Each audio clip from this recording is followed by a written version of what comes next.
या रंगदेवतेला, या नटेश्वराला, माझ्या गावच्या गावदेवतेला, श्री गणरायाला नतमस्तक होऊन मी माझ्या कार्यक्रमाला सुरुवात करीत आहे. जय हिंद, जय महाराष्ट्र.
सर्वे सर्वांनी धनगर समाज आघाडीवर नेऊन सोडला असे परमपूज्य संत श्रेष्ठ श्री बाळू मामा यांच्या चरणी नतमस्तक होते. म्हणून काय म्हणायचंय बघा, की मुखी नाम घोषात मी तल्लीन होईन, की चरणाशी तुमच्या देह फुले वाहिन, की देवा बाळू मामा मी तुमची दासी होईन, अनाथ महापुराला देवा तुम्हा भेटा येईन.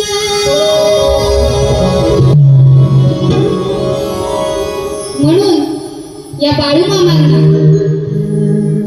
या संतांना माझ्या स्तवनातून कसं आळवते सगळ्यांचं लक्ष असू द्या.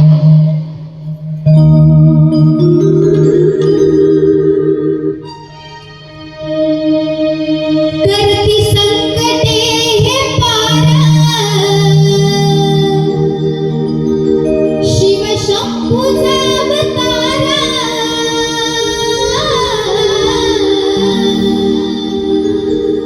करती संकटे हे पार, शिव शंभूचा अवतार, सदा जपतो आम्ही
बोल श्री गजानन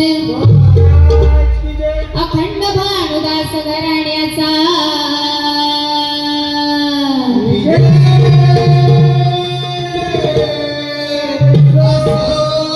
विक्रम केरू सदुदत्त राम गणेशांचा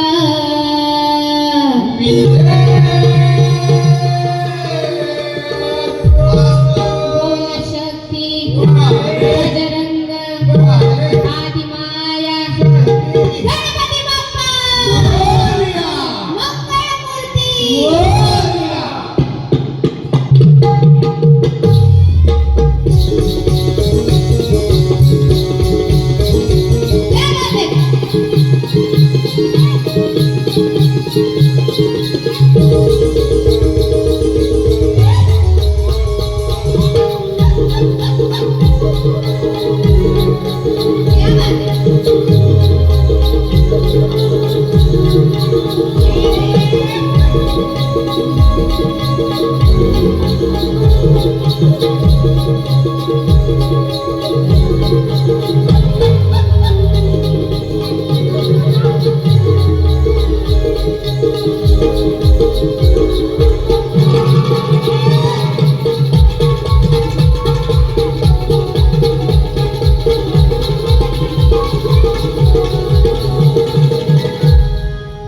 बघा, धनगर समाजाच्या शक्तिवाली शाहीर माझी ताई सौ सुवर्णा शिंदे या मुंबईवरून खास कार्यक्रमासाठी आलेले आहेत.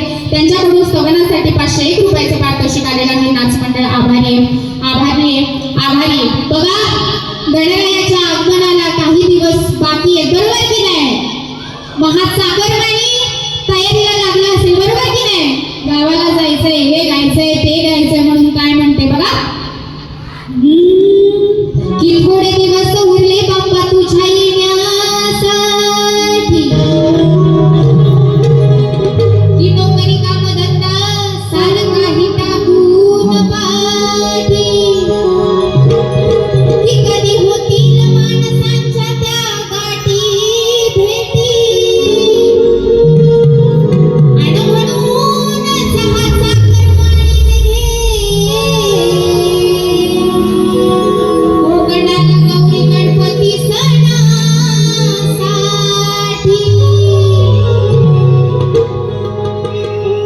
म्हणून काय म्हणायचे बघा,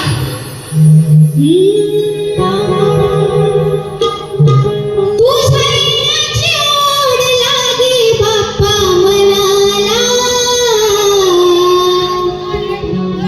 तुझ्या येण्याची ओढ लागी बाप्पा मनाला,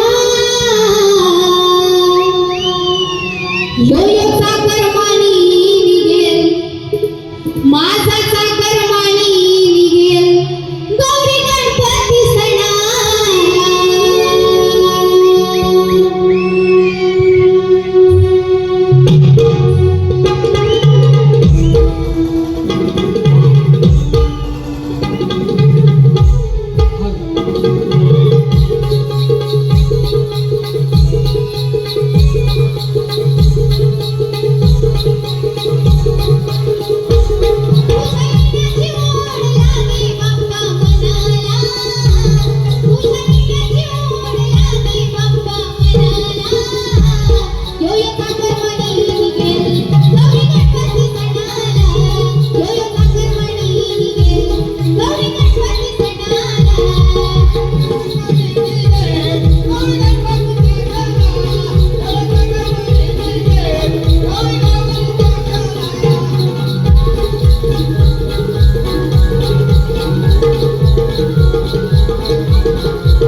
सत्यवान धाडवे मनसे शाखा प्रमुख कुटरे यांच्याकडून 100 रुपयाचं पारितोषिक आलेलं आहे.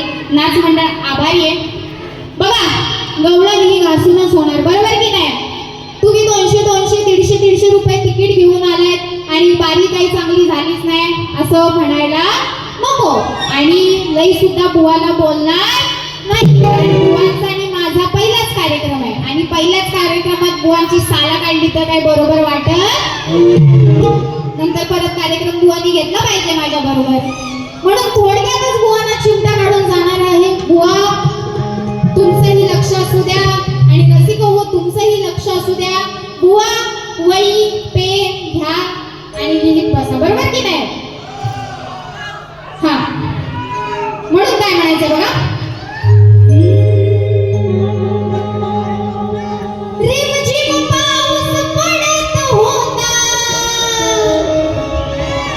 मधीच पडल्या दारा. बुवांना जास्त त्रास नको म्हणून चाल म्हणून दाखवते, बरोबर की नाही? रिमझिम पाऊस पडत होता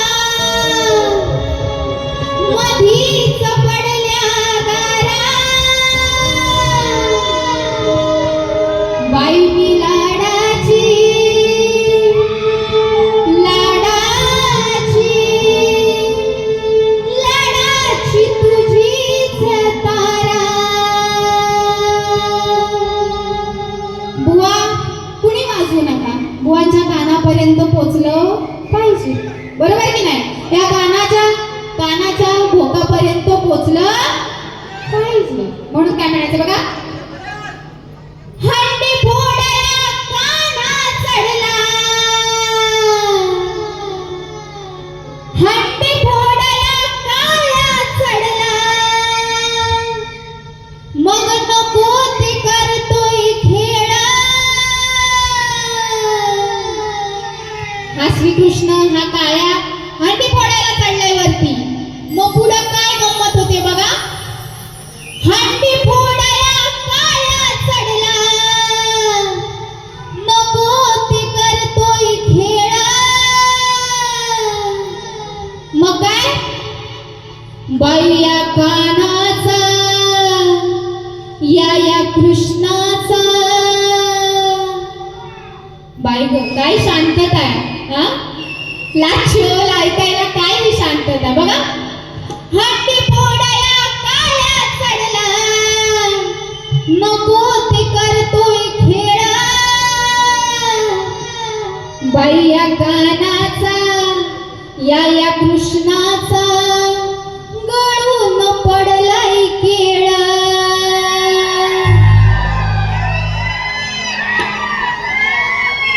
आवडली गवळण? बुवा काही फालतू बोलत नाहीये, शास्त्राला धरूनच आहे. बघा हंडी लावली, हंडी बांधली की फुगे लावतो, सफरचंद लावतो, तसंच केळी लावतो, बरोबर की नाही? हा पहिल्या काना फक्त हंडी फोडायचा, आताच्या कानाला केळं पाहिजे असतात, बरोबर ना? केळं ओढायला सफरचंद ओढायला काना धावत असतो, पण काय होतं तो केळ खाली गळून पडतो. बस एवढाच विषय आहे बुवा. हा नाहीतर तुमच्या बारीला या झगडाम तंगडाम केला की बुवा पुढची बारी माझीच आहे. मग 15 मिनिटं असू देत नाही तर काही असू देत, 7 फोन 80 करून टाकीन तुम्हाला. नादाला लागायचं नाही बुवा माझ्या. गेले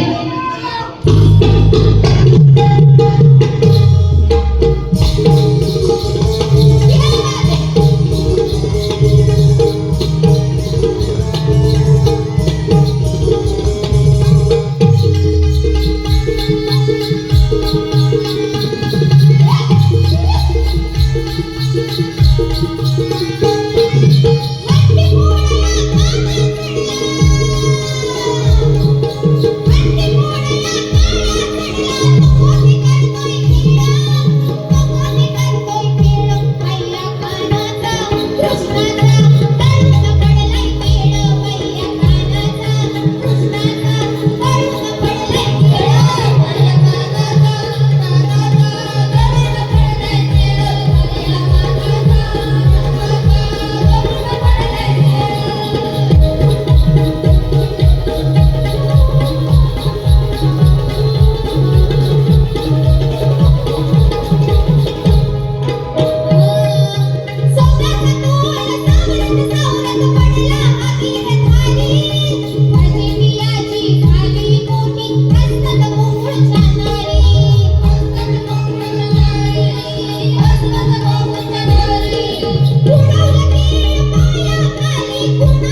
बायकोला ठेवलीस घाण तुझ्या तोंडात पडली वाण बुवा बायकोला ठेवलीस घाण तुझ्या तोंडात पडली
प्रश्नपदाचा एवढाच अर्थ आहे की जेव्हा शकुनी मामाने दूध खेळले आणि ते फासे फेकले ते फासे त्यांच्या भावाचे असल्या कारणाने ते फासे त्यांच्या मनासारखे पडत होते आणि त्या मनासारखं पडण्यासाठी या धृतराष्ट्राच्या कुलाचा नाश करण्यासाठी शकुनी मामाने रचलेला डाव होता आणि त्या रचलेल्या डावामध्ये द्रौपदीला पणाला लावतात आणि पणात ते हरून बसतात जुगाराचा खेळ मांडून ते हरून बसतात त्यासाठी बोललेले आहे बुवा बायकोला ठेवलीस घाण तुझ्या तोंडात पडली वाण